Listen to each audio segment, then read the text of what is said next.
আমরা কি শেষ পর্যন্ত কানানে পৌঁছাতে পারবো, নাকি এই পথেই আল্লাহ আমাদের পরীক্ষা নিচ্ছেন? আমি অনুভব করছি নতুন জীবনের আগমন, কিন্তু আমার শক্তি কমে যাচ্ছে।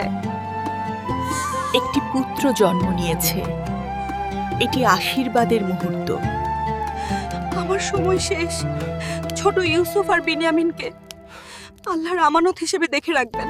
ইউসুফ, আমার সোনা, কখনো বাবার অবাধ্য হয় না। তোমার উজ্জ্বল চেহারায় আমি আল্লাহর নবুয়তের নূর দেখি। মা, আপনি আমাদের ছেড়ে কোথায় যাবেন? আপনি না থাকলে আমাকে কে ঘুম পাড়াবে, কে শোনাবে সেই রাহিল, তুমি এমন কথা বলো না। সাহস হারিও না মানা। আমরা কানানের খুব কাছে চলে এসেছি। আল্লাহ নিশ্চয়ই তোমাকে সুস্থ করবে। আল্লাহ সব সময় তোমাদের সাথে আছেন। লা ইলাহা মুহাম্মাদুর রাসূলুল্লাহ। হে আল্লাহ, এই কঠিন সময়েও আমি তোমার রহমতের আশায় আছি। ভাইরা শোনো, আমাদের ছোট ভাইদের মা আর বেঁচে নেই। এখন থেকে ওদের দায়িত্ব আমাদেরই। বাবার এই বিশাল শোক আমাদেরই ভাগ করে নিতে হবে। তোমার নাম হবে বিনিয়ামিন। তুমি হবে এই শোকের মাঝে আল্লাহর রহমতের চিহ্ন।